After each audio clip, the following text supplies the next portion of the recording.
There are two things here. Number one, Donald Trump is unable to understand what a small business is. If you take a listen to what the Bloomberg reporter has asked him, they ask, what policies do you have for small businesses, which make up the vast majority of individual entities in this country?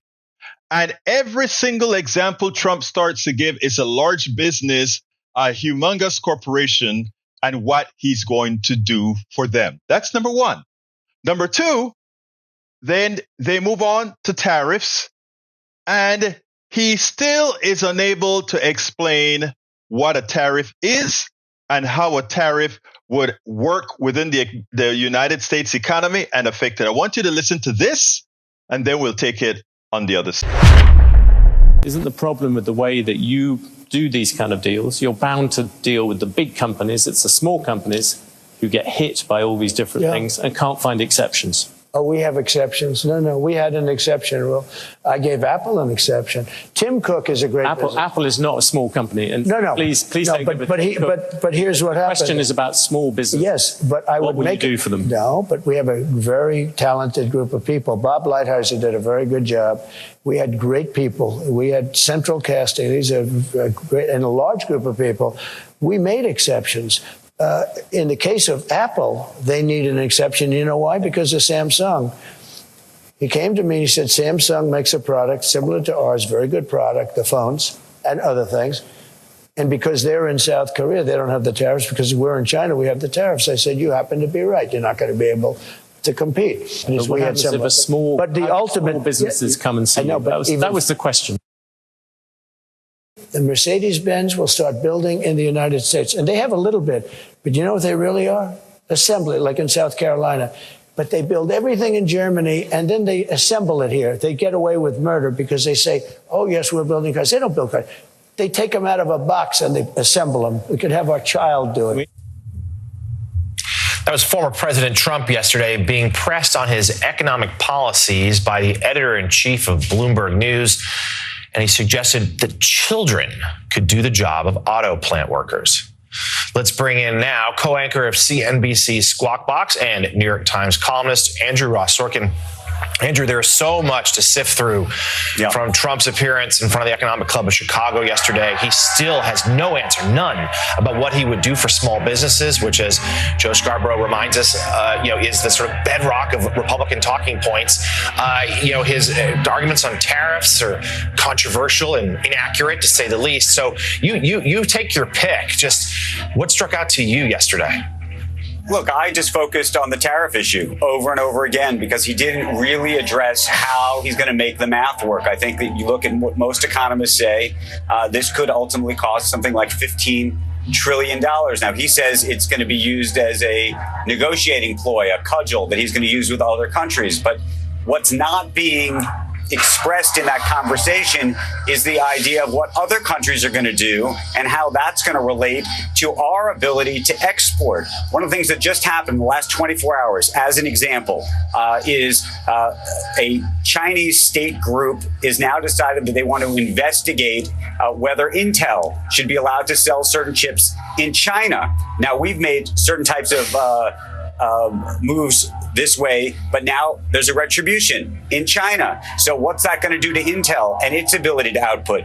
He's talking about Mercedes. You don't think that in Germany they're going to say, well, we're going to actually have to raise the tariffs on U.S. car imports into those countries. So it's not simply that it's going to cost the American consumer more to buy a Mercedes in the United States.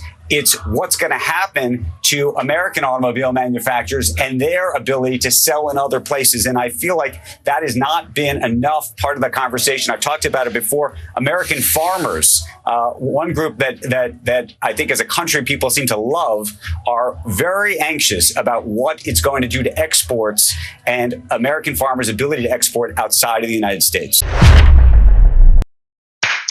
Let's be clear here, because this is very important.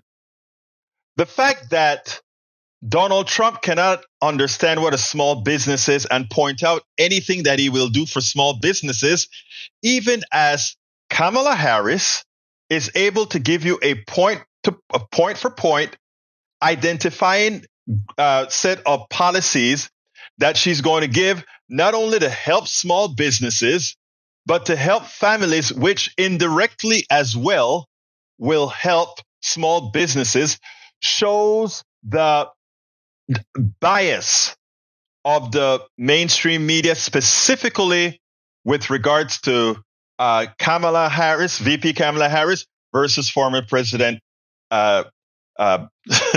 Trump. Let's be clear here.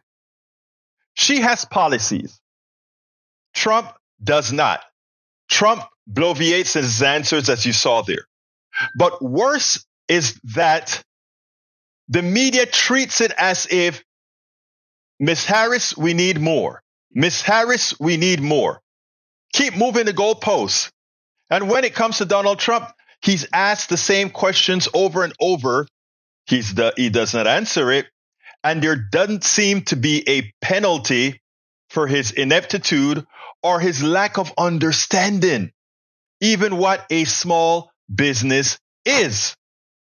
So when we talk about the media bias, and much more, these are the kinds of things that we're talking about. Now, on the tariff part, that the mainstream media doesn't point out every time he says he's going to throw up tariffs, that a tariff is nothing more than taxes on the goods you're bringing in, and the country of origin does not pay the tariff. You do. But there are even deeper problems with tariffs not implemented correctly. Let me digress. Tariffs are important to maintain certain industries in your country.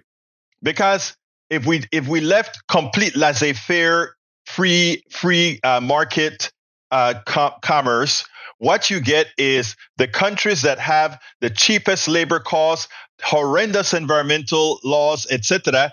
They will just manufacture everything, and the first world countries will just let them pollute their lands and buy it here and bring it to the United States. Now, what tariffs have the ability to do is tariffs can cost in things like, well, if they're not treating their environment correctly and we price that in and we're saying, okay, you're going to have to apply a particular tariff to these things. Done in a good manner, you don't create a tariff war or anything like that. But the way that Trump is planning on implementing it is really just a sales tax so that he can reduce taxes on the rest of the country, or not the rest of the country, on the billionaires. Because what he wants to do is he wants to apply a tariff on everything. And then, of course, you are the one who pay the increased price for everything in that tax that goes into the coffers. And then by that tax going into the coffers, they can reduce the taxes that the billionaires pay. This is not conjecture. This is how it works. And the media is not sufficiently explaining to the American people that a tariff is it's a tax, but above and beyond the tax, it is a destroyer of companies. Because again, farmers are going to be exported. If you go ahead and put a tariff on something that's coming from China, China will do exactly what they did before. We're not going to buy your soybeans anymore. We'll buy them from Brazil. We're not going to buy your apricots anymore. We'll buy them from Thailand. And they'll keep doing that sort of a thing. And it hurts our businesses because you know what? The world is made strong and full of producers. The mainstream media has to do its job. It has to point out that Donald Trump will wreck the economy, and we have a candidate with written policies, unlike Trump, that'll tell us how the economy will do. And you know what? The Nobel Prize economists agree. The Wall Street Journal agrees. Wall Street agrees. Again, normally these are the people that Republicans like.